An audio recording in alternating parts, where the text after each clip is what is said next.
Board system board easy. Hello everyone, welcome back to my channel. So this video is about the ultimate tips and tricks that helped me score 93% in class 12th. So first of all, this video is not for the students जो खुद का time table बना लेते हैं. So don't waste your time here. वैसे भी boards में 15-20 दिन पड़े हैं. So go and study. This video is for the students जो खुद का टाइम टेबल नहीं बना पाते हैं and जिनको गाइडेंस की ज़रूरत है. A few moments later. And बहुत सारे स्टूडेंट्स पूछते हैं लाइक अगर 93 90 अबव या 95% अबव हमें परसेंटेज स्कोर करना है तो कितने आवर्स दिन में हमें पढ़ना पड़ेगा. तो ऐसा कोई भी स्पेसिफिक कितने घंटे आपको पढ़ना पड़ेगा और उसकी हेल्प से आप इतना स्कोर कर लोगे, ऐसा कुछ नहीं होता. मैं भी ऐसा कुछ भी फॉलो नहीं करती थी. मैं दिन में एक टाइम टेबल बनाती थी और जब तक मेरा वो कंप्लीट नहीं होता था आई यूज़ टू स्टडी. सो ऐसा कुछ नहीं होता कि इतने घंटे पढ़ने हैं तो आप इतना स्कोर कर लोगे. बेसिकली क्लास 12th में मेरे पास 5 सब्जेक्ट्स थे और एक एडिशनल सब्जेक्ट था. 5 सब्जेक्ट्स में मेरे पास इंग्लिश, अकाउंट्स, बीएसटी, इकोनॉमिक्स और फिजिकल एजुकेशन था और एडिशनल में आई ऑप्टेड फॉर मैथ्स.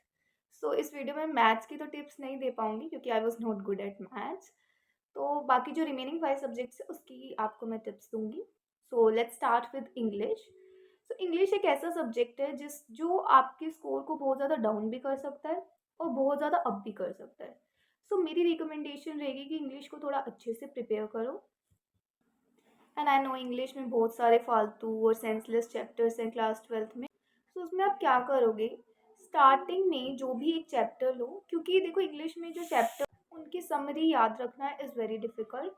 सो क्या होगा, सबसे पहले आप जब इंग्लिश पढ़ना स्टार्ट कर रहे हो जो भी चैप्टर है उसकी समरी को अच्छे से यूट्यूब से या कहीं से भी समझिए. अगर पहले से आता है तो वेल एंड गुड, तो कोई ज़रूरत नहीं है. एंड आफ्टर दैट आप चैप्टर लीजिए अपना जो भी है और उसको लाइन टू लाइन रीडिंग कीजिए और जो भी इंपॉर्टेंट वर्ड्स या डिफ़िकल्ट वर्ड्स आपको समझ में नहीं आए उसको राइट डाउन कीजिए और उसको लर्न कीजिए. एंड उसके बाद आपको जो क्वेश्चन है उसकी प्रैक्टिस करनी है. जो बैक एक्सरसाइज में गिवन है वो वाले क्वेश्चन एंड साथ में आपको प्रीवियस ईयर क्वेश्चन की भी प्रैक्टिस करनी है. और you don't have to write एक एक क्वेश्चन, बट जस्ट उसको गो थ्रू कर लो क्योंकि इतना टाइम है नहीं आपके पास.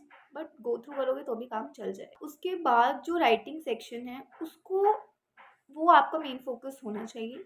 जो भी टॉपिक्स हैं, आर्टिकल, नोटिस, उसका फॉर्मेट देखो सबसे पहले और उसके बाद 2-3 क्वेश्चन छोटे-छोटे से होते हैं उसकी प्रैक्टिस करो. तो इट डिपेंड्स ऑन यू, आप कितने टाइम में इंग्लिश को कंप्लीट कर सकते हो. मेरे हिसाब से आपको 2 टू 3 आवर्स तो देने ही चाहिए उसको. अगर अच्छी है इंग्लिश तो 2 आवर्स इज़ इनफ, बट अगर थोड़ी ठीक-ठाक है, एवरेज है तो 3 आवर्स आपको देने ही पड़ेंगे. अब इंग्लिश से बोर होके next you should study accounts, क्योंकि एक प्रैक्टिकल सब्जेक्ट है और बहुत ज़्यादा स्कोरिंग सब्जेक्ट है क्योंकि कोई भी थ्योरी नहीं है 12th में और सब प्रैक्टिकल है. तो बहुत अच्छा स्कोर आप इसमें कर सकते हो. मैंने एक और वीडियो अपने चैनल पर अपलोड की थी जिसमें मैंने आपको बताया था कि मैंने 12th में 100 आउट ऑफ 100 कैसे स्कोर किया था. आप वो भी देख सकते हो. बट इस वीडियो में आपको बताऊंगी कि अकाउंट्स में लाइक आप क्या कर सकते हो, सैम्पल पेपर की प्रैक्टिस कर सकते हो. अभी तक अगर आप ये वीडियो देख रहे हो तो आपके कंसेप्ट्स तो अच्छे से क्लियर होंगे. तो आप जितने हो सके उतने सैम्पल पेपर की प्रैक्टिस करो, प्रीवियस ईयर क्वेश्चन की प्रैक्टिस करो और जिसमें आपको दिक्कत हो रही है उसको मार्क करो और बार बार उसकी प्रैक्टिस करो, उस कंसेप्ट को समझो, जिससे आपकी सारे कंसेप्ट भी क्लियर हो जाएंगे और प्रीवियस ईयर क्वेश्चन और सैम्पल पेपर को भी आप कर पाओगे. Next is the MCQs. जो एक अकाउंट्स के एग्ज़ाम में एमसीक्यू आते हैं ना, बहुत ज़्यादा इजी होते हैं. अगेन अगर आपके कंसेप्ट क्लियर हैं तो आप उसको इजीली टैकल कर लोगे. तो अगर देखो आपको एमसीक्यूज़ की प्रैक्टिस करनी है तो जो बुक के पीछे एक्सरसाइज होती है वो तो मैं बिल्कुल भी रिकमेंड नहीं करूँगी क्योंकि there are like 100 and 120 questions. तो अगर वो आप करने लगे तो बहुत ज़्यादा टाइम आपका उसमें चला जाएगा और इतने डिफ़िकल्ट तो आते ही नहीं है एग्ज़ाम में. अगर आपको प्रैक्टिस करनी है तो आप यूट्यूब पे या कहीं भी जितने भी मतलब 100+ एमसीक्यूज़ की वीडियो होती है ईज़िली आपको मिल जाएगी. तो वो आप देख सकते हो जिसमें सारे एमसीक्यूज़ कवर हो जाएँगे. और अगर बैक एक्सरसाइज़ के एमसीक्यूज़ पहले ही कर रखे हैं तो अच्छी बात है, अगर नहीं कर रखे तो कोई ज़्यादा दिक्कत की बात नहीं है. यूट्यूब पे जो एमसीक्यूज़ हैं वो आप कर सकते हो. जो सुनील पांडे सर हैं उन्होंने बहुत सारे एमसीक्यूज़ कराए थे हमारे टाइम पे भी, वो भी आप देख सकते हो और इस साल भी वो कराते ही होंगे तो वो भी आप देख सकते हो. Next is the physical education. Well एक ऐसा सब्जेक्ट है जिसने मेरी परसेंटेज को बहुत ज़्यादा लो कर दिया था। तो अगर ये आपके पास है सब्जेक्ट तो इसकी बिल्कुल भी इसको लाइटली मत लेना और इसकी प्रैक्टिस करो। अभी भी 15 to 20 डेज़ है। अगर थोड़ा-थोड़ा भी आप डेली करोगे तो ईज़िली आप इसको कर पाओगे। तो अगर ये सब्जेक्ट नहीं है तो बहुत ही अच्छी बात है। बट अगर है तो please don't take it lightly और अच्छे से इसको प्रिपेयर करो। और मैं नहीं चाहती कि इस सब्जेक्ट की वजह से आपकी परसेंटेज डाउन हो, क्योंकि बाद में बहुत रिग्रेट होता है कि अगर थोड़ा इसमें पढ़ लिया होता तो अच्छी परसेंटेज हो जाती।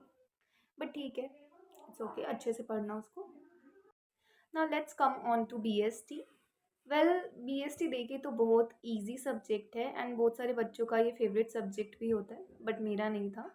तो बीएसटी में देखो आप, जो डायरेक्ट क्वेश्चन आते हैं, कुछ डायरेक्ट क्वेश्चंस आते हैं और कुछ केस स्टडी क्वेश्चंस आते हैं।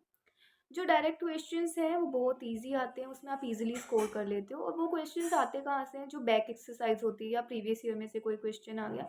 डायरेक्ट क्वेश्चन आते हैं बिल्कुल इजी, तो वो अगर आपने कर रखे हैं वो तो आप कर लोगे। तो इस वीडियो में बता रही हूँ ना, अच्छा स्कोर करने के लिए तो आपको केस स्टडी भी करनी पड़ेगी।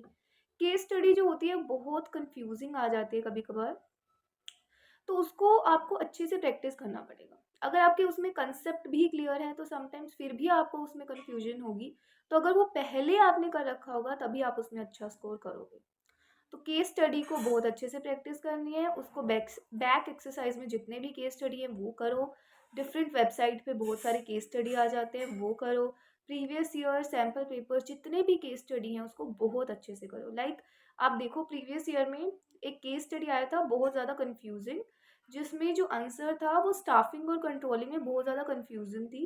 अगर 50% बच्चों ने कंट्रोलिंग लिखा है तो जो 50% बच्चे हैं उन्होंने स्टाफिंग लिखा था। और टीचर्स भी बहुत कंफ्यूज हो रहे थे उसमें कि क्या आंसर होगा। तो अगर वो पहले आपने पढ़ रखा है तभी आप उसको अच्छे से कर पाओगे। और आ जाते हैं क्वेश्चंस जो आपने पढ़ रखे हैं तो पढ़ लेना उसको अच्छे से। इकोनॉमिक्स बहुत ज़्यादा इंटरेस्टिंग सब्जेक्ट है। अगर मैक्रो इकोनॉमिक्स देखें तो उसमें जो न्यूमेरिकल्स हैं, जो मैक्रो इकोनॉमिक्स होता है उसमें जो ज़्यादातर जो क्वेश्चंस आते हैं वो न्यूमेरिकल्स ही आते हैं। आप प्रीवियस ईयर भी देखो तो ज़्यादा न्यूमेरिकल्स आए थे, तो मेरे को तो बहुत अच्छे लगते थे न्यूमेरिकल्स। तो उसमें जस्ट फॉर्मूला याद होना चाहिए आपको थोड़ा, और आप सारे क्वेश्चंस को इजीली कर लेते हो। जो भी आपकी एक्सरसाइज में है बस वो कर लो, दैट्स इनफ फॉर न्यूमेरिकल्स, और कर लोगे आप, इजी होते हैं। क्योंकि अगर इंडियन इको की बात करें तो बहुत ज़्यादा बोरिंग है, बकवास है। तो बट स्कोरिंग है, और उसमें दो क्वेश्चंस आते ही आते हैं 100%। First is the picture based question and second is the data based question. तो उसकी प्रैक्टिस करो, और वो मिल जाएगा आपको इजीली, यूट्यूब पे सर्च करो, डिफरेंट वेबसाइट पे है, तो वो देखो आप, क्योंकि उसमें से क्वेश्चंस आएगा ही आएगा 100%। और इजी आता है ऐसा कुछ भी नहीं है। देखो बोर्ड्स के एग्ज़ाम बहुत इजी होते हैं, आप इजीली सब कुछ अच्छा स्कोर कर सकते हो। बट जो सब्जेक्ट्स हैं इंग्लिश, उस पे अच्छे से फोकस करो। एमसीक्यूज़ वगैरह में मार्क्स कट हो जाते हैं तो उसके लिए कंसेप्ट को क्लियर करो।